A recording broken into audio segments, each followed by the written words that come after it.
estás, Santiago? Buen día, Darío Ríos te saluda. Hola Darío, ¿cómo estás? Un gusto saludarte. Bueno, igualmente. Hay un par de novedades de las últimas horas, pero queremos preguntarte genéricamente, ¿hay una pequeña reactivación, por lo menos, en la economía argentina? A ver, la economía está recuperándose naturalmente del pozo de donde veníamos. A ver, con la cuarentena que se impuso en marzo, tuvimos caídas de la actividad sin precedentes. A modo de ejemplo, la caída que registramos nosotros, sobre todo en abril, que fue el mes más duro que por el momento, no tiene comparación desde que nosotros tenemos que medimos el índice de actividad, que lo medimos desde 1993, como para poner un poco en contexto la magnitud de la actividad.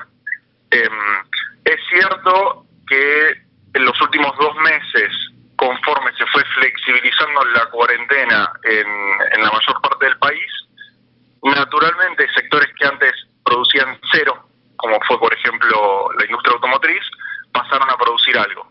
Pero obviamente aún no se recuperó el nivel de actividad que teníamos en marzo, con lo cual todavía hay un trecho por recorrer en materia de actividad. Uh-huh. ¿Estamos muy lejos de eso? Todavía falta un poco. Nosotros en particular en junio esperamos una suba un poquito más de lo que fue, a ver, para ponerlo en claro, fue una suba mes a mes de la actividad de 1,5% más o menos. Nosotros esperábamos una recuperación más parecida, un poquito más parecida a lo que tanto se habla de recuperación en forma de V corta. Sí. Todo depende de que haya más certidumbre y el panorama sanitario se aclare un poco. En esa medida la actividad puede ir recuperando el terreno perdido desde marzo. Sí, hay muy poca demanda, ¿no? Está como la cuestión en el bolsillo está durísima, me parece. Exactamente, sí. Así lo que también ocurre es el tema de los salarios con la inflación. A ver, si bien tenés caída de la actividad, lo que también te juega en contra en el poder adquisitivo de las personas es la inflación. Nosotros a partir de la segunda quincena de julio, vimos una alza en los precios en relación a las primeras 2 semanas de julio, con lo cual eso no sería una buena noticia en materia inflacionaria para lo que es julio. Claro. ¿Y esto a qué se debe? Por ejemplo, hay conflicto con el sector lácteo, ¿no? ¿Hay un fundamento real para que suban los alimentos, por ejemplo? A ver, lo que está ocurriendo, por lo menos en materia de precios, es, por un lado tenés los precios regulados están todos congelados, ¿no es cierto? Claro. Y después lo que ocurrió es que la mayoría de sobre todo muchos precios de lo que es alimentos y bebidas, tenían aumentos programados para marzo de este año.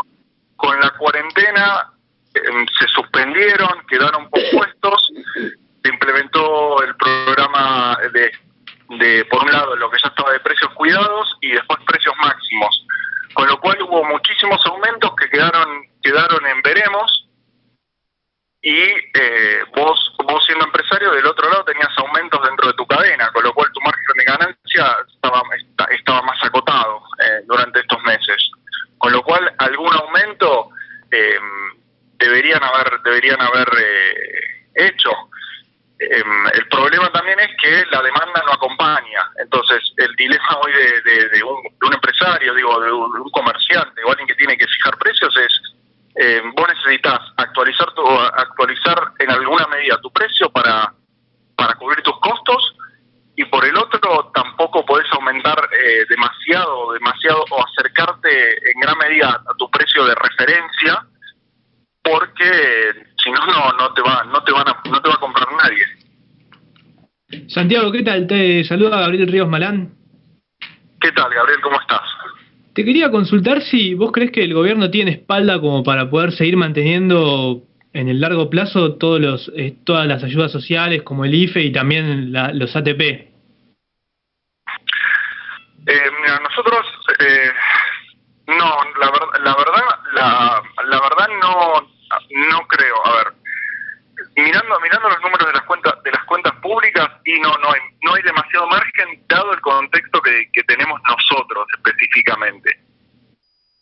Si bien es cierto que la pandemia, la cuarentena va a dejar un entramado social muy delicado, probablemente la pobreza se acerque a alrededor del 50%, depende de cómo termine la cuarentena en Argentina, pero es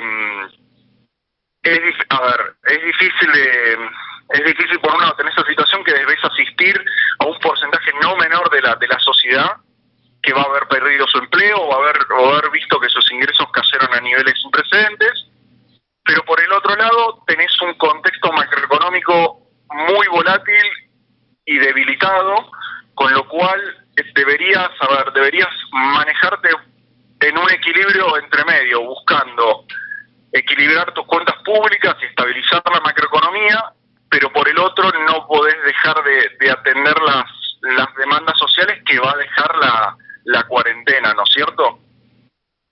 Sí, es una encrucijada, ¿verdad? Es una cuestión que no se puede distraer, la cuestión social. La última vez que hablamos, Santiago, justo había salido el decreto de intervención y expropiación de Vicentín. Hoy tenemos la noticia ayer de que se ha derogado esto. ¿Cómo impacta esta situación, esta decisión en el mercado? Mira, si bien es positivo que el gobierno haya reconocido el error y haya vuelto para atrás, lo cierto es que la incertidumbre ya se generó. Ya se generaron ciertas dudas en cuanto a cuál es la hoja de ruta del gobierno, cuál es el famoso plan económico que tanto se habló en las últimas semanas. La realidad es que lo que pasó con Vicentín generó cierta incertidumbre. A ver, vos tenés una caída de la actividad sin precedentes, a su vez estás negociando la deuda externa y además le agregás un episodio como el de Vicentín, que querés expropiar una empresa por decreto que estaba en concurso de quiebra. Entonces, si bien es positivo que se haya revisado y se da marcha atrás con la medida, yo creo que el daño ya está hecho. Más aún si tenemos en cuenta que estamos negociando con acreedores externos, estamos muy cerca, y el gobierno planta su posición y dice que no puede pagar más, cuando en el medio quería expropiar Vicentín y aumentar el gasto público con la adquisición de una empresa, o por ejemplo llevas a cabo una reforma judicial que te implicaría destinar una infinidad de recursos adicionales en el sector judicial.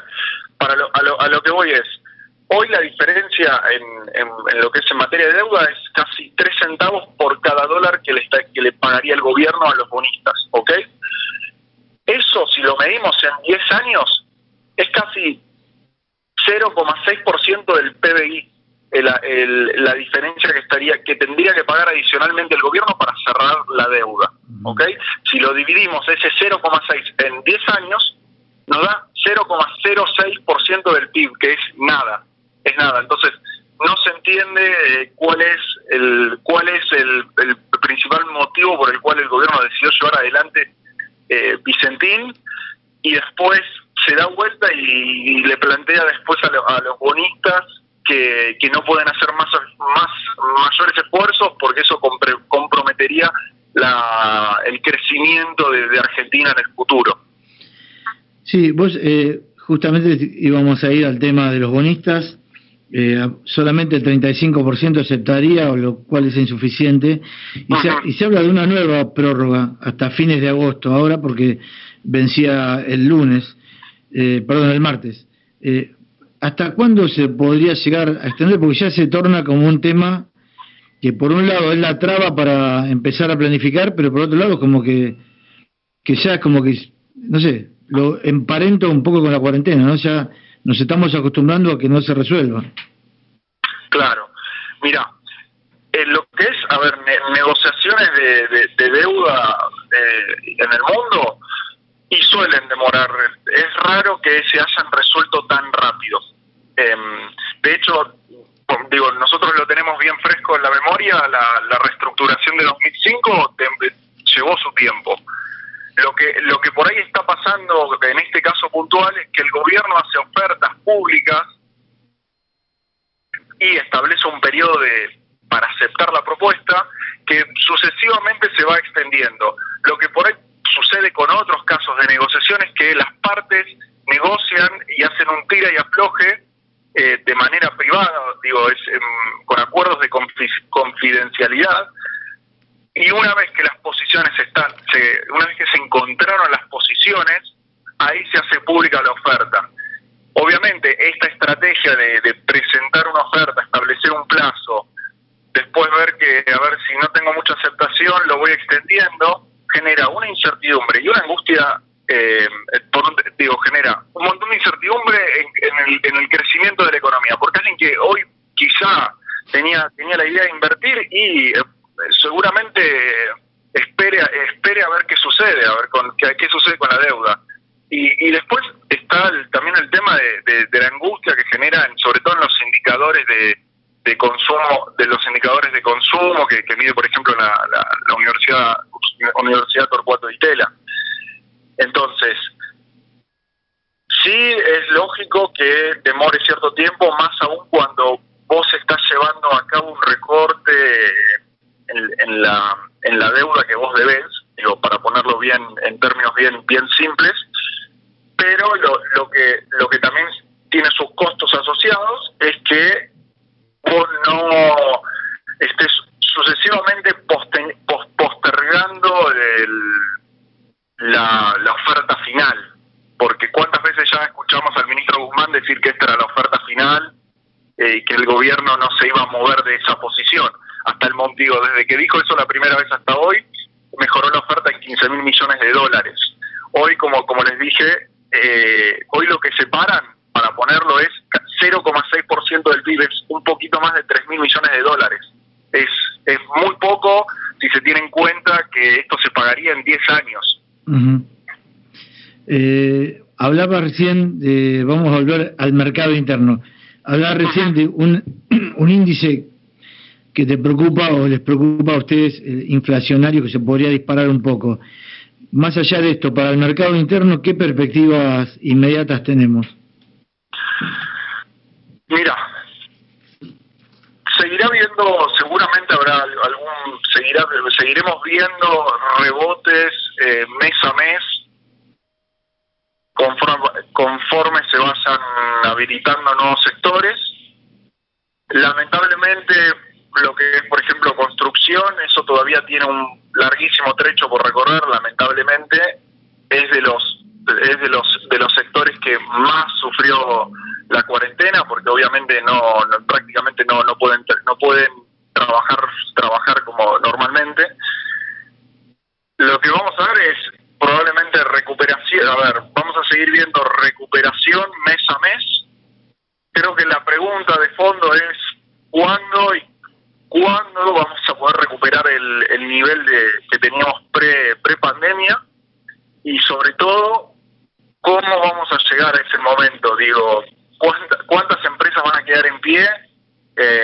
¿Cómo va a estar el bolsillo de la gente? Y todo eso va a determinar cómo nos recuperaremos hacia el año próximo.